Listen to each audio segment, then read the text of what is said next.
Good evening to you all. I would like to express my deep appreciation for all of you coming tonight, and it is a pleasure to be here. The question is, in all of our lives, is how we can make this life of ours meaningful and fruitful, and live with the maximum happiness and joy.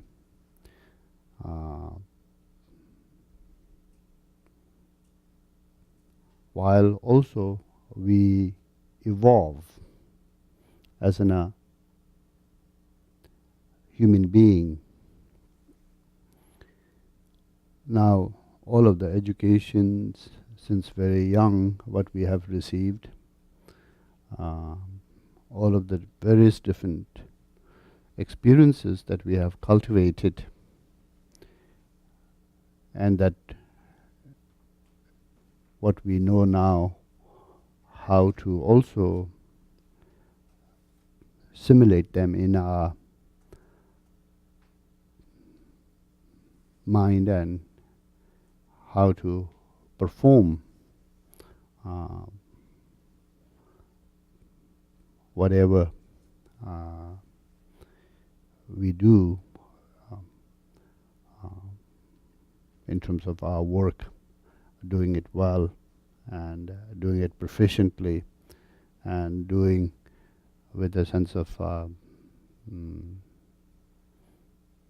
benefit for the self and for the others.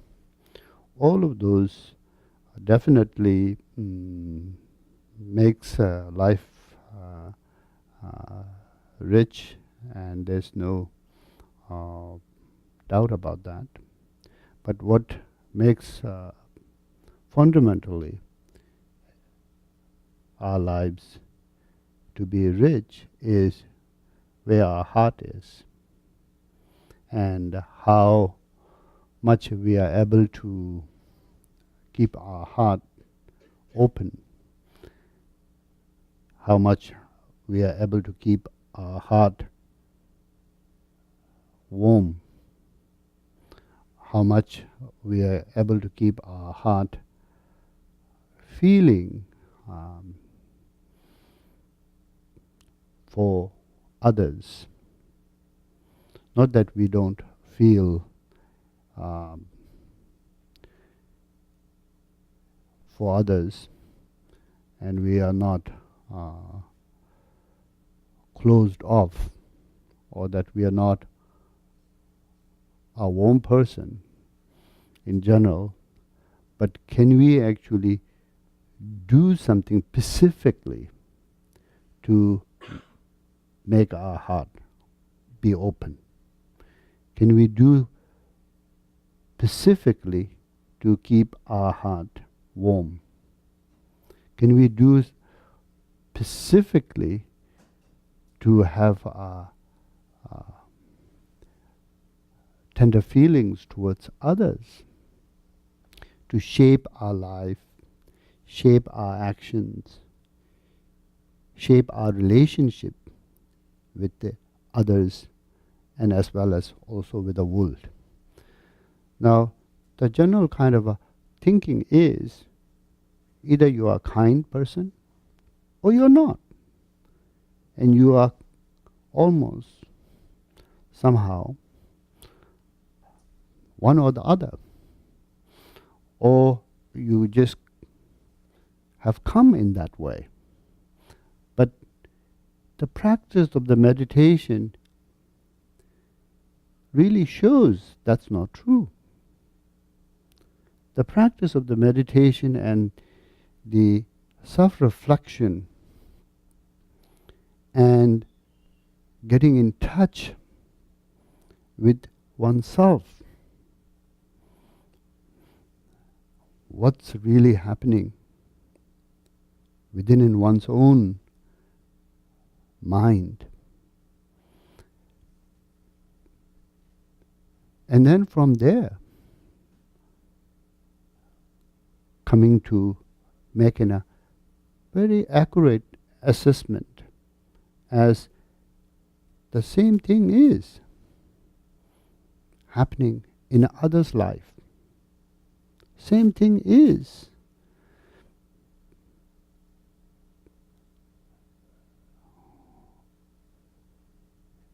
In others' life, as it is important to you, it is important for them.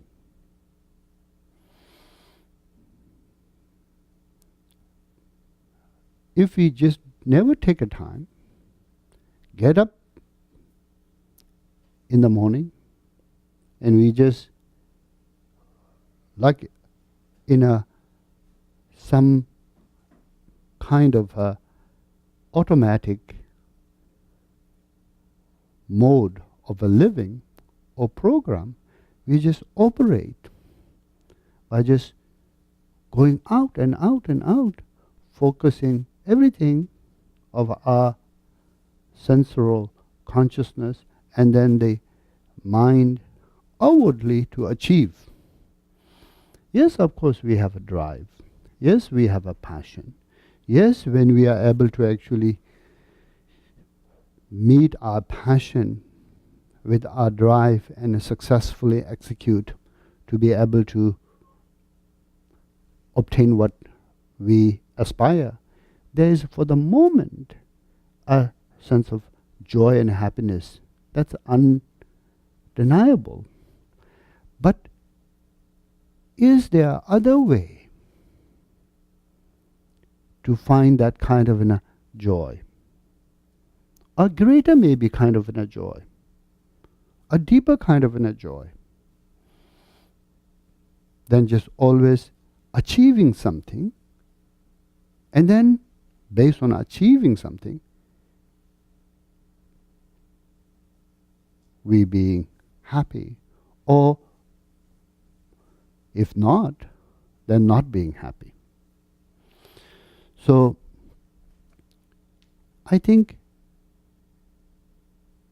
to have this sort of time to look into one's own life and one's own mind and what's happening in one's own mind first, to see what do you aspire and why do you aspire, and how intense this aspiration is.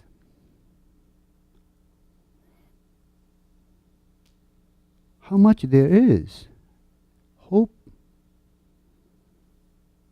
how much there is hope, yes, for this and that and this and that, in this and that and this and that of an aspiration. But essentially, what does it serve? To fulfill that aspiration, to be able to fulfill that hope.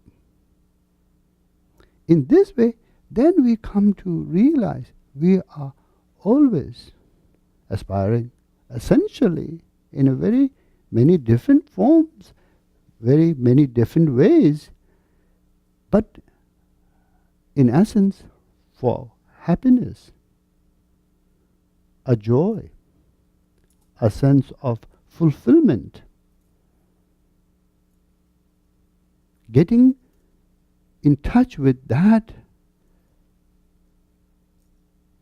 in our own mind, to come to realize that is why we are always doing what we do. This, I think, point of self-realization, rather than being in some kind of an automatic mode of living despite of yourself, coming in touch with oneself, why we are living, I think is very helpful and very powerful self-realization. And alone with that, there is this, yes, sometimes attachments. And attachments creates suffering. Sometimes greed. Yes, greed creates suffering. But even before attachments, even before greed seeps into our mind, there is this need to be happy. There is this deep longing to be happy. There is this genuine, authentic need to be happy and fulfilled and have a sense of a joy. And we are trying to attend to that. Attachment is a means to attend to that. But need is there before the means.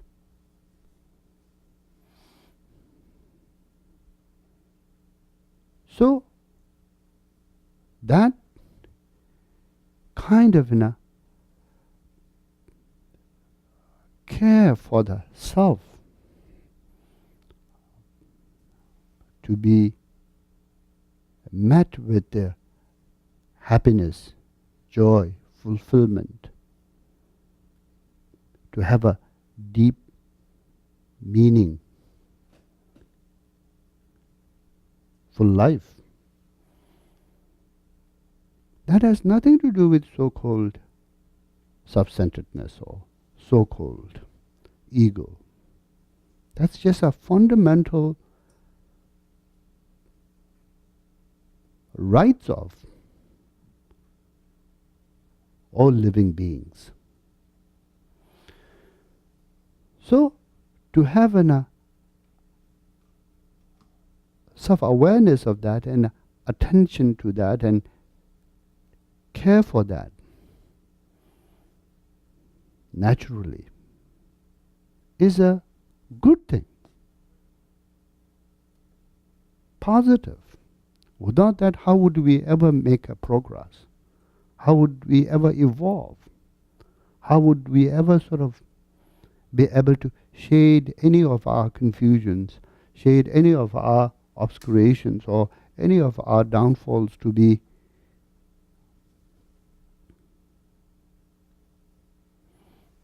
abandoned from our mind streams? So that co-emergent need and the co-emergent care that we all have as a living being, to come in touch with that, to acknowledge that with oneself, and then we cannot ever experience someone else's experience. We have mind streams that are different from one to other. So directly to experience somebody's experience is not possible. But through inference, we can actually see that all other living beings, particularly all other human beings who are walking on this earth, who are with us briefly on this planet for the moment, they all have this need. They all have this primordial need as well as co-emergent care to meet that needs. So then, just as one is attentive to oneself, the question is, can you be similarly attentive to others' needs of happiness, others'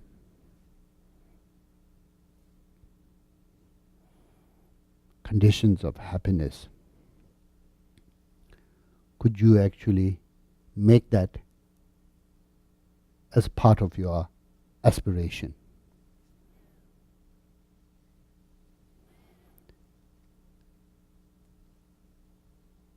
And the thing here that is clear is that one has the ability to be tender, because one is tender towards oneself in this way. It is proven. Now, could that be shared with others? Could that be actually inclusive of others? Could that actually expand towards others?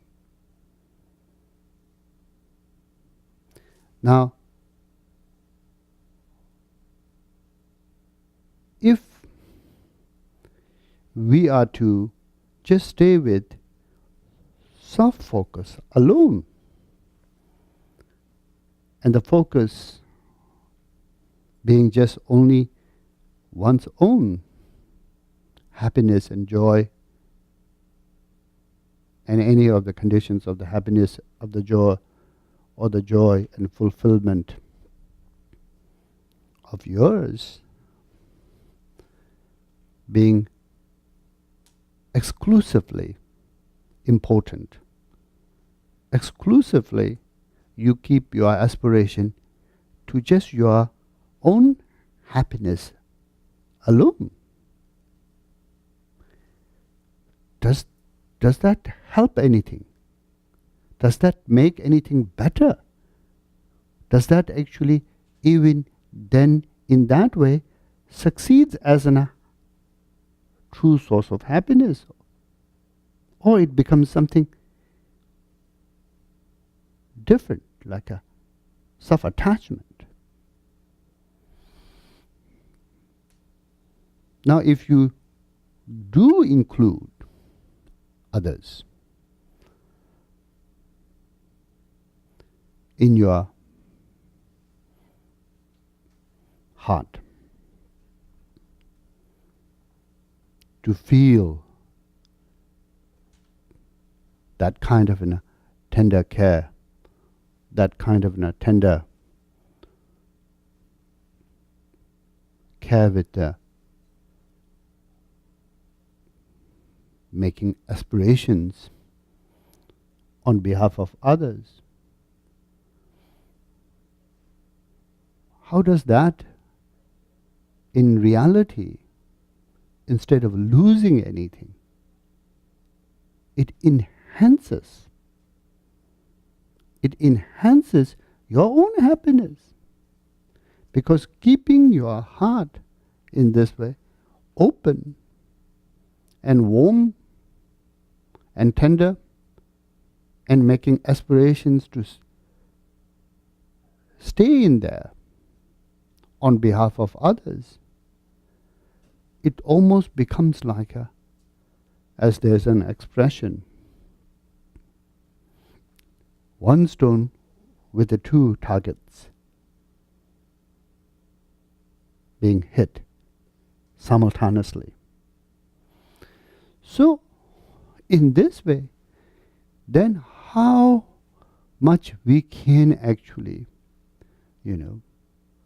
just as first it's important to analyze, and just as it is important to come in touch with one's own aspirations and deep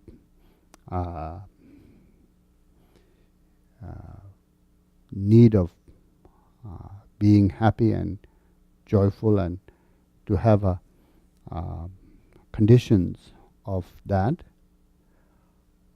What is the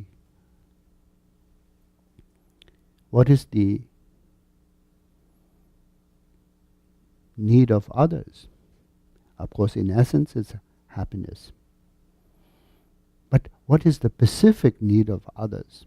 What is the specific need of your husband?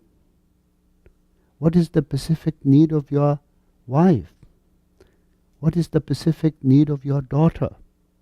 What is the specific need of your son? What is the specific need of your aging parents? What is the specific need of your alienated auntie or uncle? What is the specific need of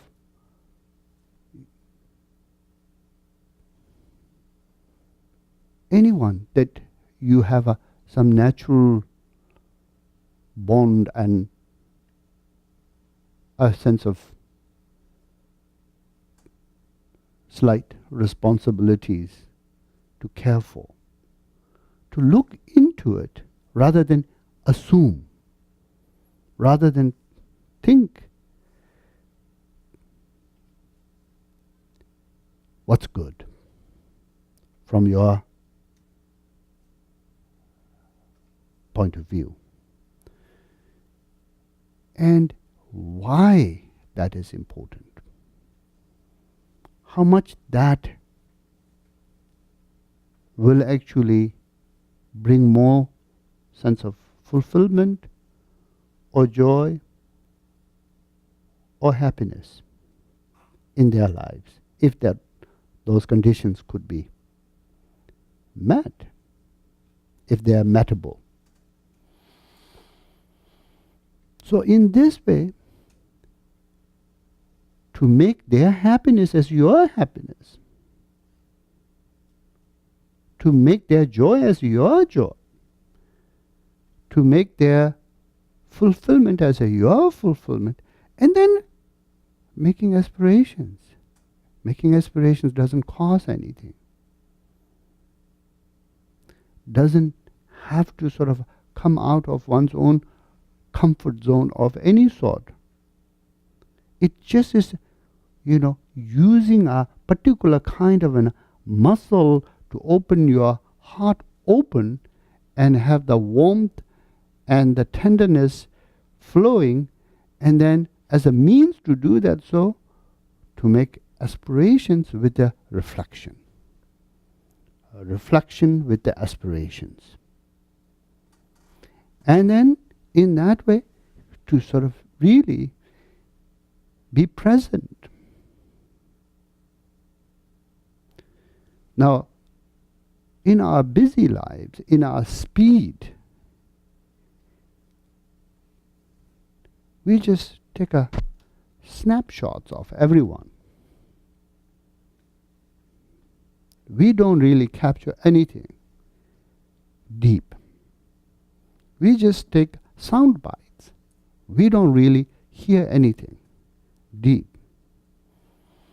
But to keep your heart open, to have your warmth flowing from your heart, to have a tenderness towards others with the deep aspirations, you have to know you have to imagine the stories of each individuals in their own place. Get to sort of imagine where they are, what they are going through, what is the vulnerability, what is the struggle, what is the kind of obstacles. And in sort of taking time and then really engage in this way with one's mind, I just have a story to share.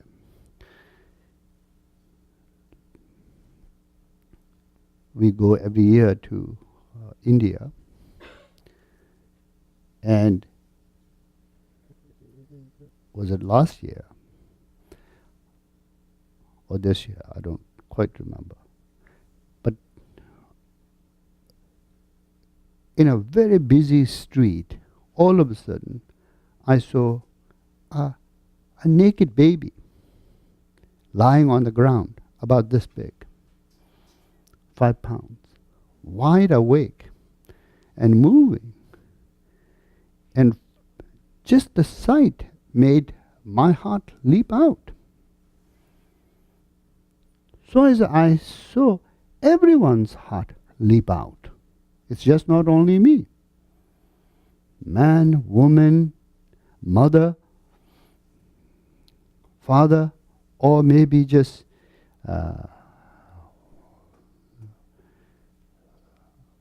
anyone walking. Their all heart leaps out.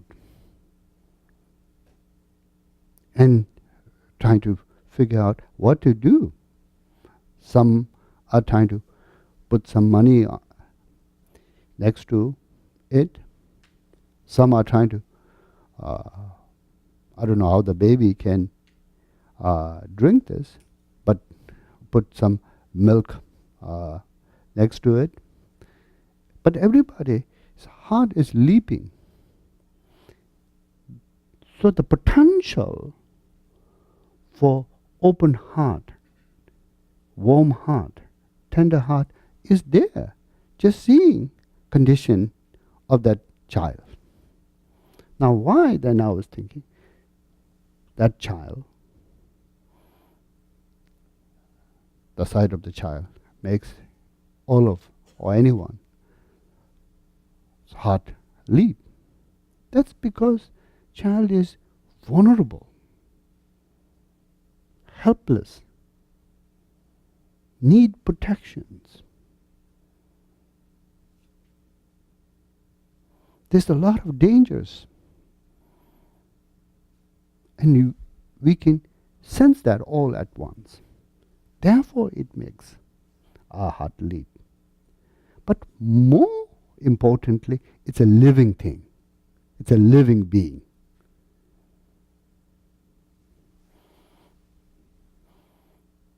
Then I was thinking, everyone is vulnerable too. Everyone needs protection of some sort. Everyone needs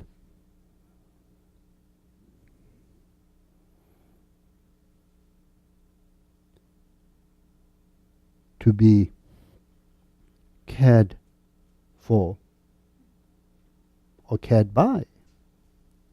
There's a dangers, threats in everyone, especially if you actually look into like the aging community in this country.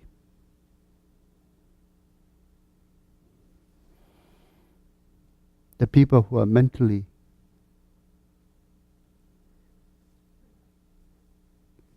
suffering. The orphans that are abandoned.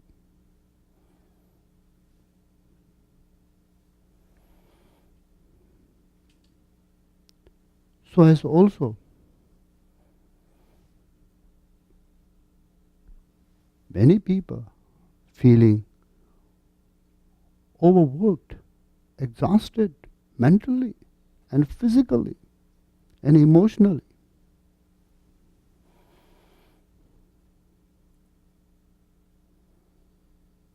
But there's no way to stop or there's no even incentive to stop, other than keep going. So if we look into actually anyone and everyone's, not just the outside, the facade aspect of the life, but the real vulnerable side of where each and every living beings are, each and every living beings are with the present situation, and also to think about the future. There's a lot of vulnerabilities. There's a lot of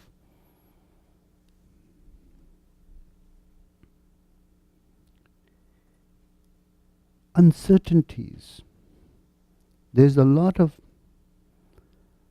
suffering now, and also suffering in arising. So if that moves you, that makes your heart leap,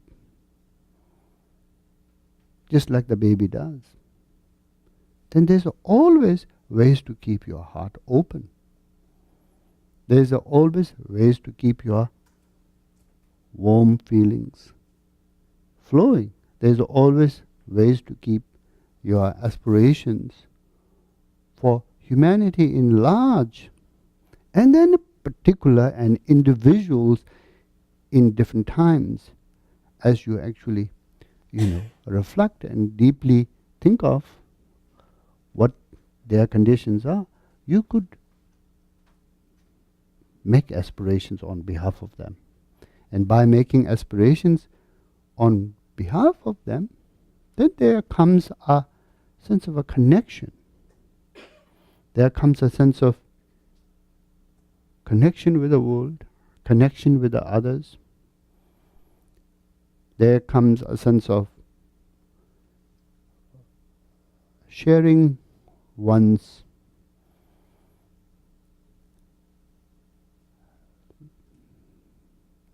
aspiration with all who are in the same boat as oneself is.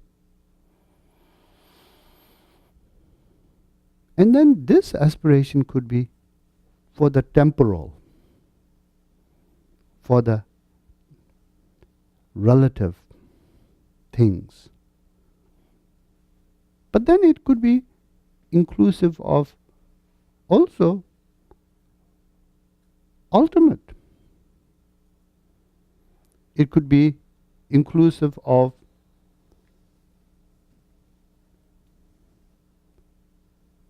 something like everyone's enlightenment as well. Regardless of whether we are religious or not, the only way one can actually fully be free from suffering and the conditions of suffering is that we are free from ignorance. We are free from confusions. We are free from these emotions that, by nature we know how much they torture us, such as like a emotion of deep attachments or aggressions or jealousy or pride. They themselves, however, it's not for the moment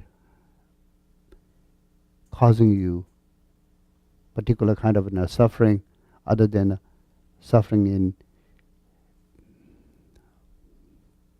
deeper level, not so much in the conscious. But we know if you get attached to something and that attachment grows, the end of that is going to be a suffering.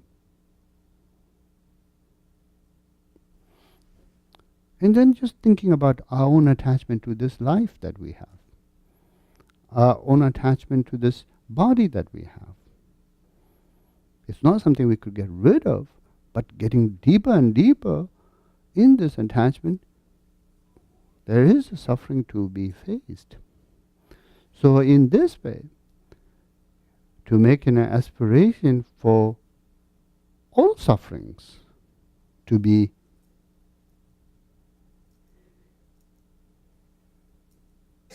not there in all living beings. All happiness to be there in all living beings. And not for the temporal, but for the ultimate, unconditionally, all sentient beings, all living beings be happy and be free from suffering and pain. So, Tsewa is in essential is keeping your mind and heart open. Now when we are speaking about heart, it's not this, the flesh heart we are talking about. Though maybe there is some relation to this flesh heart. It's talking about an aspect of the mind that is tender, that can feel for others, that can feel for others with the basis of having some kind of a warmth and care and connection towards others. Just as you have it with your own self, to share that with others. Now, with the meditation practice, it is almost a new habit that you develop, a new muscle that you develop, a new means that you develop to meet the ends. The end here is a win-win situation of keeping yourself happy and then also while,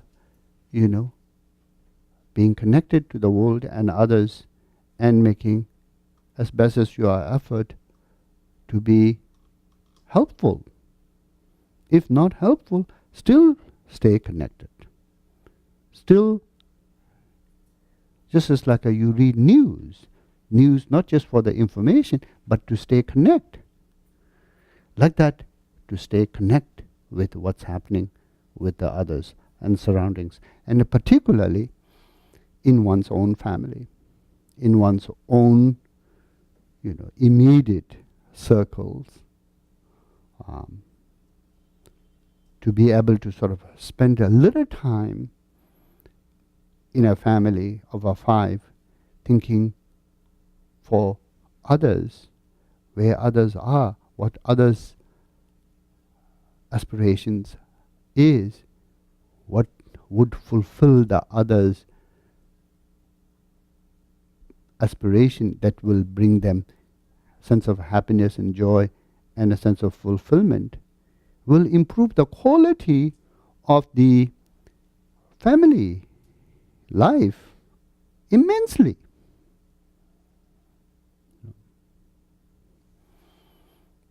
And then in there, of course, the economic progress, so as also the American dream. On top, whatever you could actually, receive is going to be bonus, and it's going to be enhancement. But without that kind of first of all,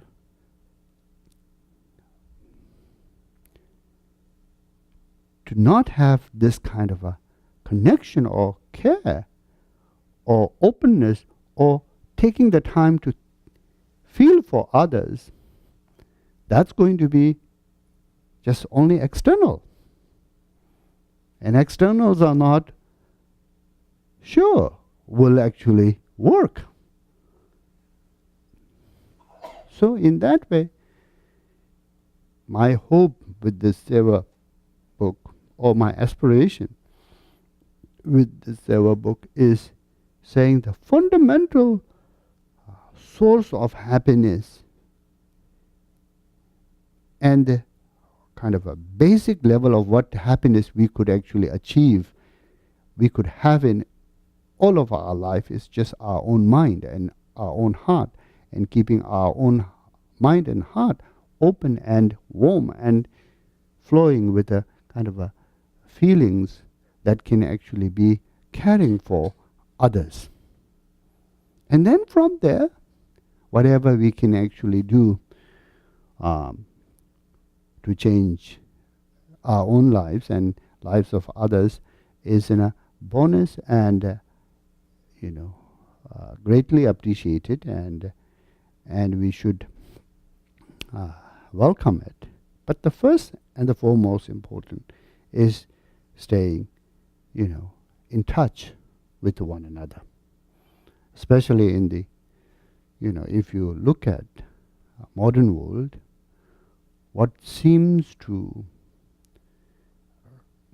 bury up all of these problems that sort of from nowhere seemingly bursts out into a big tragedies. Where are they coming from? What is the source of that? It's alienation. It's a feeling of an alienation and feeling of a lack of a environment, as well as lack of a means to keep one's mind and heart open and connected with a warmth. Now, is there no warmth? Is there no potential of warmth at all? Maybe it's lacking a warmth, feeling of a tenderness towards others, but there is some of that towards oneself. Otherwise, why would one even eat? Why would one even clothe? Why would one even bathe? Why would one even do anything to sort of keep on living? So it's when it becomes too much and too powerfully in one's thoughts, and thoughts are all self-centered, and thoughts are all oriented about your life and your life alone, which is, in a way, it's not that unusual for